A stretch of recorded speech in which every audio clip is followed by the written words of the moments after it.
Well, wait. Oh, boy. Can everybody hear me?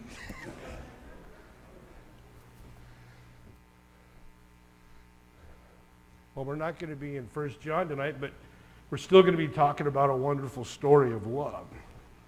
Jesus. Is it still echoing? Is this a good level? Am I? All right.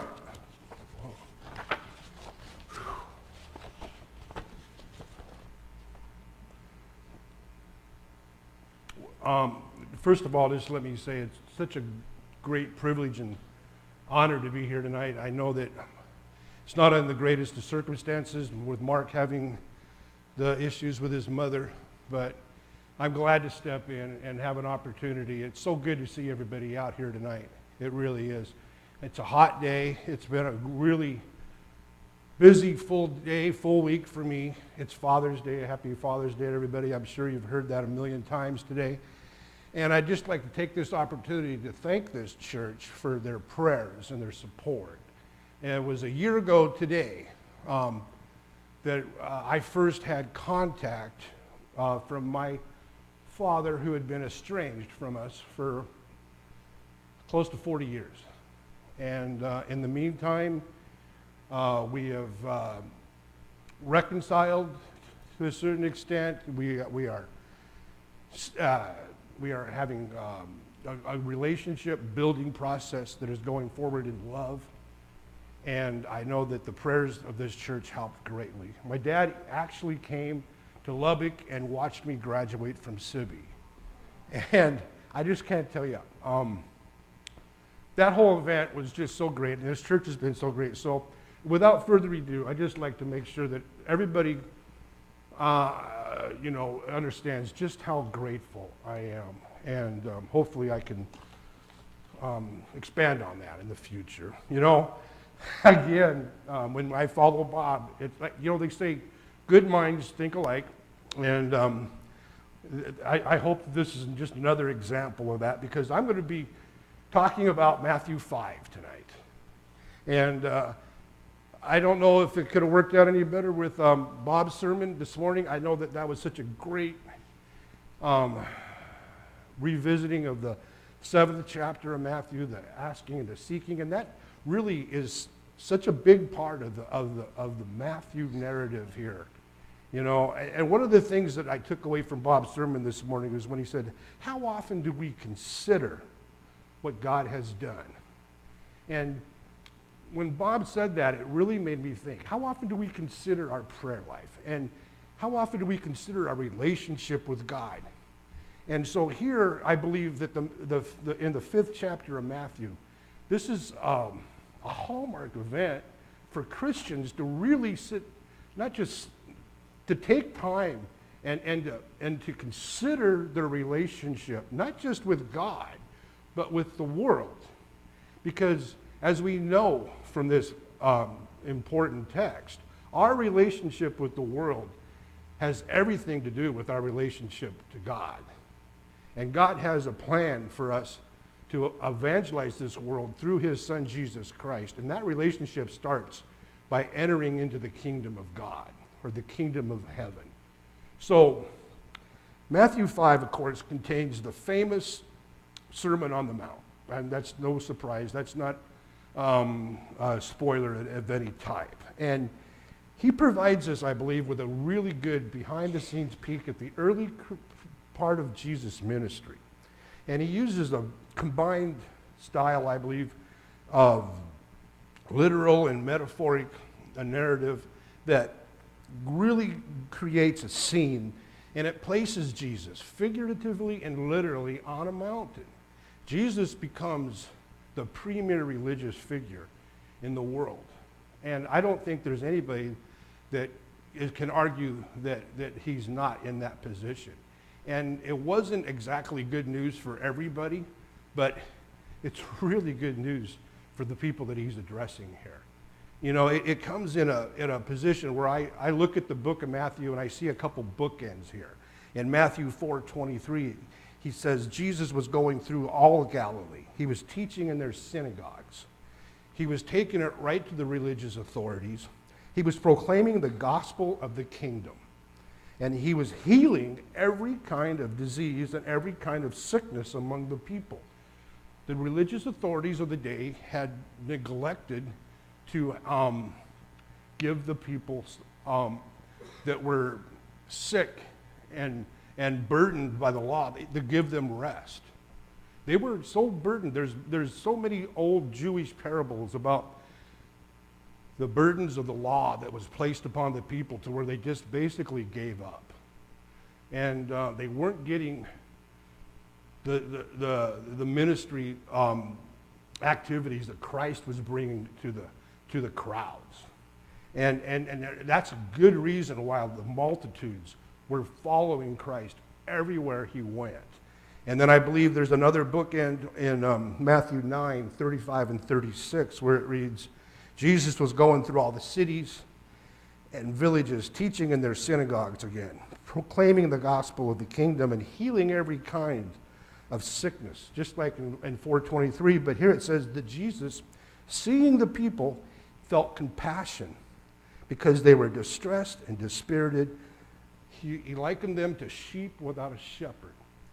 And that is not a pretty sight, not for the Jews. The Jews were a people of shepherds. And they had ample opportunity, plenty of instruction from God, and everything that they needed. So there's no reason for them not to have a shepherd or shepherds. But Jesus saw a people that were distressed and dispirited. And I think that because of this ministry that he had started in Galilee, and because of not just the healings, but also the teaching, because they were always amazed at the authority that Christ taught with. And so when Jesus came into this early part of his ministry, and it's easy to see why the crowds showed up. And then right here in Matthew 5, what we see is a crowd, a multitude that is formed. And we're going to get into that. But I just wanted to make sure that I cover the opening part of that. And of course, the result of this is the promises of God are front and center in Jesus' Sermon on the Mount. It's a monumental, it's a manifest, and for a Christian to employ. It's wise counsel, and it's godly counsel on every topic, from how to relate to the world, from how to relate to your brothers and sisters, to how to deal with anxiety. There is nothing left out here. There is no person with a malady, illness, weakness, including being tortured by the burden of sin, that is not covered in this address that Jesus has. And it's a promise from God. And that is good news. Anytime we get a promise from God, we know that it's something that we can stand on. We have a song, Standing on the Promises of God. In 2 Corinthians chapter 7, Paul reminds the Corinthians that since we have these promises of God, let's rid ourselves of all these defilements. Let's take this opportunity to take care of the defilement of our flesh, the sin that we have, that keeps us from that relationship that we need with God. So with that, I'd just like to first of all point out that he concludes this section of Scripture, this text, in Matthew 5:48, with the words, "Be perfect." That's a tall order, but if we put the emphasis on what God provides and what we need to bring to the table in order to acquire that promise, it changes things drastically, and Jesus addresses that. So in 5:48, we read what Jesus says here. "Therefore, you are to be perfect as your heavenly Father is perfect." So this is about entering the kingdom, who the kingdom is for, and what God has promised us in regards to this kingdom. Remember, the kingdom had been promised for a long time. So again, without any further ado, let's get right to the text. I'm going to read Matthew 5, 1 through I believe 10. And it says that when Jesus saw the crowds, he went up on the mountain, and after he sat down, his disciples came to him. He opened his mouth, and he began teaching them, saying, "Blessed are the poor in spirit, for theirs is the kingdom of heaven. Blessed are those who mourn, for they shall be comforted. Blessed are the gentle." Some translations might read meek. Mine reads gentle. And it says, "For they shall inherit the earth. Blessed are those who hunger and thirst for righteousness, for they shall be satisfied. Blessed are the merciful, for they shall receive mercy. Blessed are the pure in heart, for they shall see God. Blessed are the peacemakers, for they shall be called sons of God. Blessed are those who have been persecuted for the sake of righteousness, for theirs is the kingdom of heaven. Blessed are you when people insult you, persecute you, and falsely say all kinds of evil against you because of me. Rejoice, be glad, for your reward in heaven is great. For in the same way they persecuted the prophets who were before you." Jesus is telling us that we're in good company. When we get persecuted, when we get insulted, when they falsely, and that is an important part, falsely say things about us, we're in good company. They did it they did it to Jesus, they did it to the prophets, they killed the prophets. And we may not have Dalmatia and Nero and the other various Roman emperors lighting our heads on fire in their garden, but we still have there's a persecution of credibility going on in the world today. And there are lots of false things being said about the church. I hear people say things about the church all the time, and it's like, of course, when you try to define what the church is, most people don't understand what the church is. Like we talked about in Mark's lesson one night, there's an ignorance in this world that is maddening. And most of the things I say, you know what, I've been in the church for 30 years. I've never heard that from another brother or sister. If I did, we would have a discussion, and if that is what was being taught at the congregation, I would probably move on, because there's a lot of things that people say the church says and does that the church I go to, well, the church that I'm a member of, and I'm talking about the church, not the congregation. It doesn't happen, but I don't want to get off on a tangent. So let's move right into Matthew 5, 1 through 10. "For theirs is the kingdom of heaven." 2 times Jesus says this. He says it for those that are poor in spirit, and he says it for those who are being persecuted for the sake of righteousness. If you're being persecuted for the sake of righteousness, that means you're following the edict of God. That means that you're in the body of Christ, and you are doing the will of the Lord, and you're getting an outside influence that is persecuting you, insulting you, or saying false evil against you. And that means yours is the kingdom of heaven. So this is where we take our positive from this. I mean, we see a lot of positives throughout. Blessed is, blessed is, blessed is. This is a decree. This is a statement. This is something tangible. And like Bob was talking about a barometer, this should be a barometer for every Christian that is in the body. And I know that when I first became a Christian, I read this and it mesmerized me. I used to meditate on one, and I wanted to know what it must have been like to be there.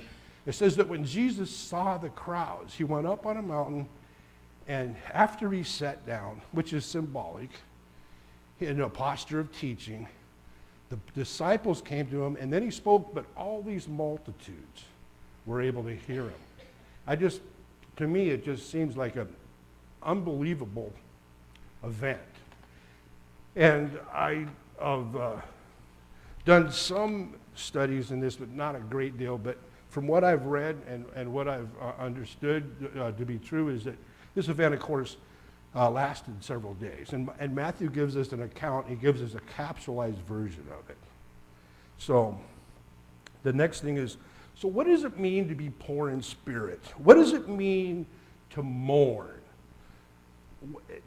Jesus delivers a promise here. And these people that are poor in spirit, these people that are mourning, are going to be, there for the poor in spirit, theirs is the kingdom of heaven. For those that mourn, they shall be comforted. What does it mean to hunger? What does it mean to thirst for righteousness? Well, I believe, what I mean to say is, to mourn, to mourn. I know that there's a mourning for those that have, of your loved ones that have passed on, but I believe that this is more of a mourning for a person that is poor in spirit, that perhaps has been trapped in a sinful existence. Remember, it was the burden of sin that was lifted when Jesus went to the cross.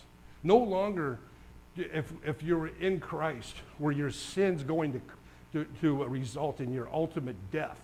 Now, if you're in Christ and you are if we would have heard 1 John that, we would have found out that you are in the blood of Christ, and if you confess your sins, God is faithful and forgiving you, and you remain in the blood, you remain in the light. And so I believe that the mourning here is for a person that is, because we got poor in spirit, we got mourning, and we got hungering and thirsting for righteousness. I believe these are people that know that they need God. They know that they need Him. So if we go to like Romans 7, and I'm right there. Oh, that's 2 Corinthians.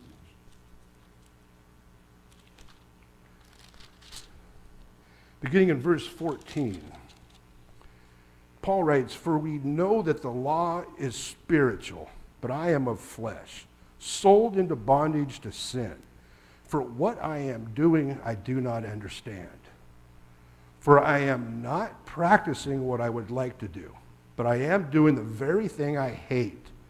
But if I do the very thing I do not want to do, I agree with the law."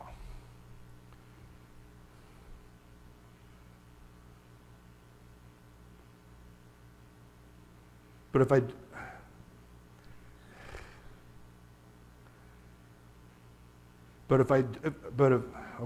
do not understand, for I am not practicing what I would like to do, but I am doing the very thing I hate.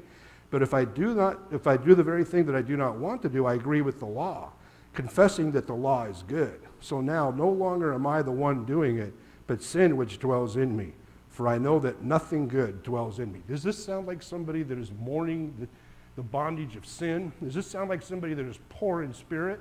It does to me. And I know what that feels like, because I wasn't saved, and I didn't become a member of the church because I was such a great Boy Scout, because I was such a perfect person. I was saved because I needed to be saved. And I felt when I heard the gospel that the calling out I was mourning the sins of my life, and I wanted to find some relief from that. I was poor in spirit, and I was seeking Christ. And that's what I believe, that's what the mourning is, that's what the poor in spirit is, and that's where the hunger and thirsting comes from. In John 6:35, Jesus says, "I am the bread of life."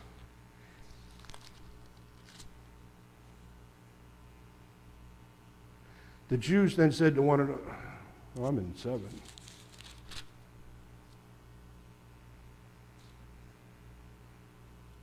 And then Jesus said to them, "I am the bread of life." This is John 6, verse 35.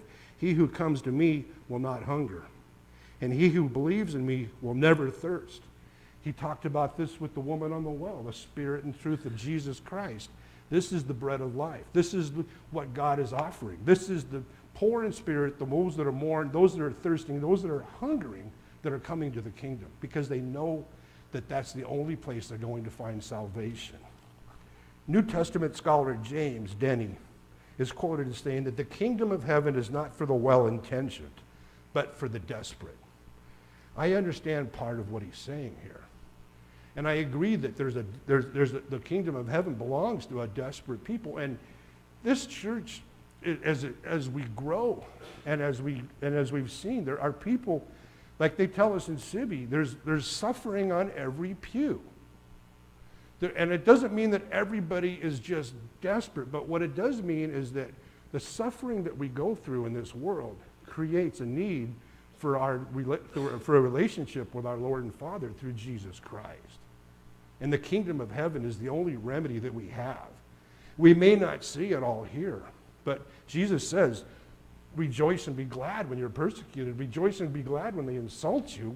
Rejoice and be glad because your reward in heaven is great. And that's where we have to focus our mind. And a lot of that is done. Like Bob pointed out this morning, if our prayer life is in order, these things are going to become clear. And the Christian that comes to Christ is going to receive what he's promised. You always receive what God promises.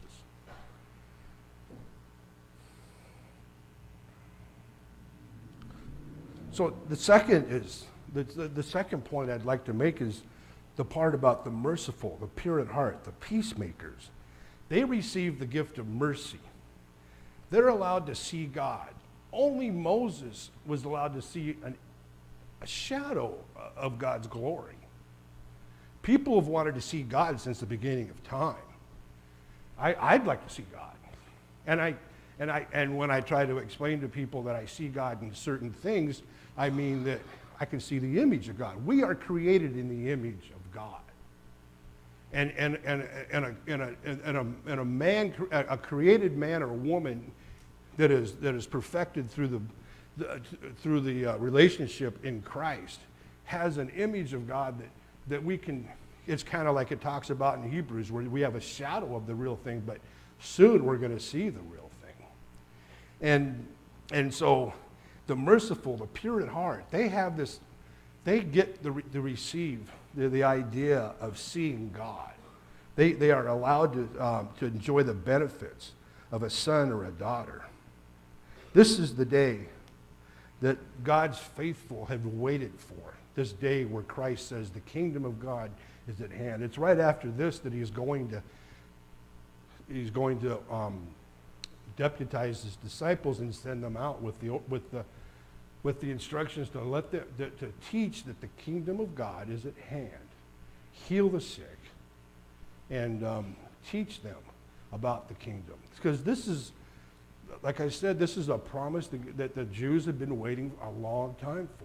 And the self-appointed law enforcement officers that were in the religious authorities, they were teaching them something way different. And that's why they rejected Christ. When they saw the movement out of their synagogues and into the deserts and the byways, these people were seeking what Jesus was not. It wasn't what Jesus was selling. It was what Jesus was proclaiming as the truth. And that's the difference between the world and Christ and the kingdom. Christ speaks the truth. More importantly, those who have appointed, themselves are not going to like this. The world is not going to like this. The world is going to have problems with. That's why the kingdom language is so troublesome with a lot of people who argue about what it is, where it is, how it is. All we know is that Jesus says here that if you are poor in spirit, if you are mourning the relationship that you have with the world, that you will get relief.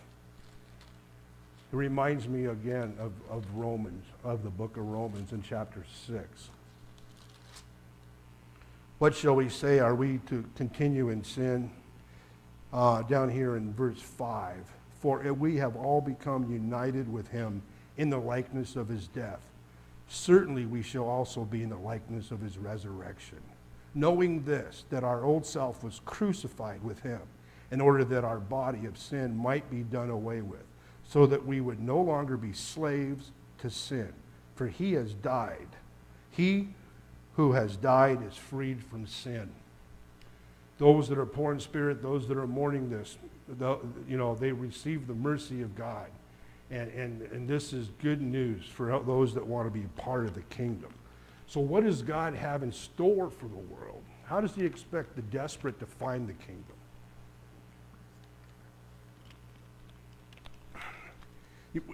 God's plan of salvation has been brought down.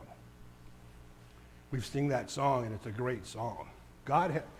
Jesus is making this promise, and of course, Jesus, figuratively and spiritually can reach every single person. But we are the body of Christ, and God has a plan for us too. And I think that is what Jesus is addressing in chapter 5, verse 11.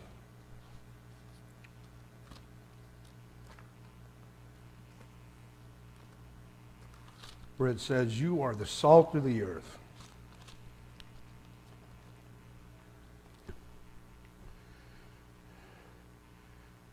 But if the salt has become tasteless, how can it be made salty again? It is no longer good for anything except to be thrown out and trampled underfoot by men. So when we hear this, what is salt and what is it? What does it have to do with the kingdom? I know that in our day and age that we live in, salt does not have the same meaning that it did in the time period of Christ. In civilizations such as the Roman Empire, salt was a type of currency. In fact, there were certain taxes that the Romans collected that required them to pay in salt. So what a lot of people would do that either couldn't afford it or were trying to cheat the governor, so to speak, they would mix it and they would dilute it with sand and dirt or other additives. And so what the Romans would do is they would fill up big vats with the salt, and they would fill that up with water, and they would siphon off the salt and try to separate it from the pollutants and the dilutants that was in the salt. And then when they were done with all that, they would just cast it aside, and they would use it to cover the roadways and the trails the people walked on, and the highways and the byways. So this is why Jesus says that it's no good except to be trampled underfoot by men. I think it's a reference to what the people there thought of salt. When we hear of salt today, we might think of a box with a girl in an umbrella and a raincoat. And the doctors always tell me, don't eat salt. Your blood pressure is going to go sky high and you're going to blow up like a balloon. So I'm like, why do I want to be salty? And going back to verse 4, blessed are the gentle, blessed are the meek, for they shall inherit the earth. If this world is so bad, why do I want to inherit it? Who would want to inherit this world? That's not what Jesus is talking about here. And of course, that word gentle, that word that we have meek in most of our translations, that is another word that our social culture has destroyed. We take it to mean timid, weak. Who wanted to be that? That's not what the word means. In the original language that it was written in, it was describing the power of like an oxen that was under submission. It's power under the submission, in submission to God.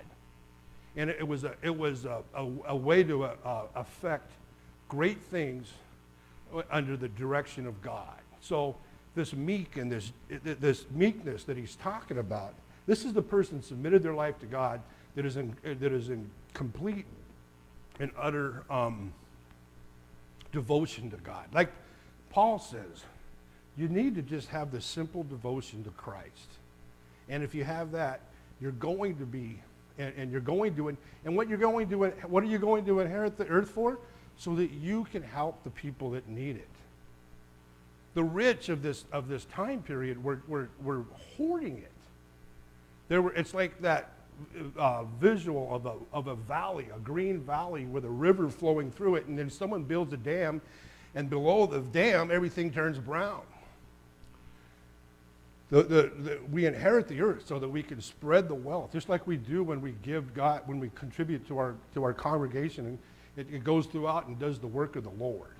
So in short, the reason that we're going to be the salt is so that we can help. So that we can help the world that is desperate for Christ. So the reason we're going to inherit the earth is so that we can bless others. And, salt is a preservative at this time period. It was the preservative of meat. They couldn't live without it. Daniel Boone once spent 4 days traveling through the wilderness, a hostile wilderness, to acquire enough salt to get through the winter. They had their meat and everything that they needed to get through the winter, but they ran out of salt. And so they couldn't preserve it, and they were going to starve in Boonesboro. And so they spent 4 days traveling and another 4 or 5 days acquiring this salt by basically collecting it from a salty spring and bringing it back so that the whole settlement can survive. The old-time commentators that you read about, when they talk about Sodom, Gomorrah, and the antediluvian people, the antediluvians, that's just a fancy $10 word for anybody that lived before the flood of Noah. I'm sure you knows that because he gave me the book about it. But they say that if there would have been enough salt in those civilizations, when they're talking about salt, they're talking about spiritual collateral. They could have saved, maybe some of these civilizations could have been saved. I know that Abraham bargained with God that if he could just find 5. That's 5, right? 5. I got 5. There's 5 of us right here, right? Couldn't find 5. So we are here to not preserve the world, but to provide the people with the message of salvation, so that God, like it says in 1 Peter, he's patient and he's hoping that all come to salvation. Jesus says that you're a light on the hill. You're the light of the world. A city on the hill cannot be hidden. This is more of a statement than a directive. See, we cannot be hidden. And see, we need to understand that. And I think that we do. But that means warts and all.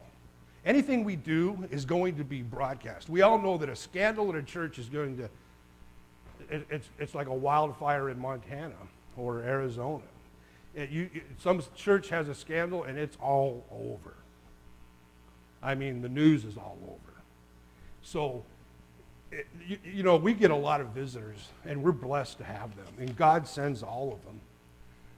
And I'm not saying that we don't do a great job. All I'm saying is that if one visitor comes in, it doesn't even mean it's legitimate, but there's going to be people that are going to hear about that. So I'm not saying that we have a problem in this congregation. All I'm saying is that when Jesus makes this statement that a city on a hill cannot be hidden, it can work good and bad. And if we're in Christ, if we're the salt and the light that we're supposed to be, it's going to be a beacon of righteousness. It's going to be a beacon of salvation that people are going to come to. Have you seen the world today?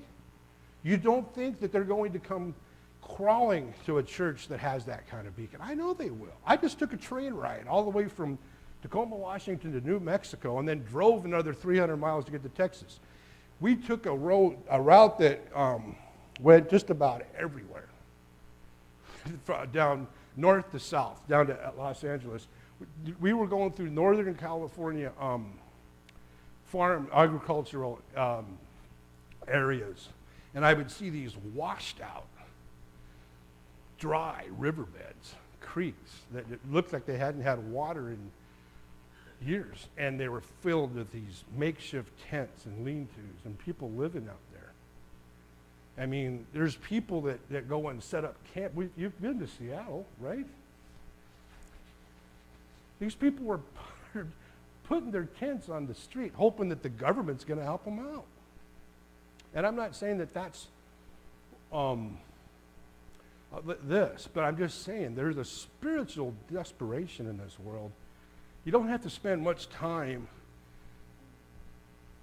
observing pop culture, listening to your kids' friends, or you just don't have to you don't have to be exposed to a lot of what this world has to offer to know there's a desperation and a desperate need for salt and light in this world. And Jesus is offering that to this world, and he's offering that to them through us.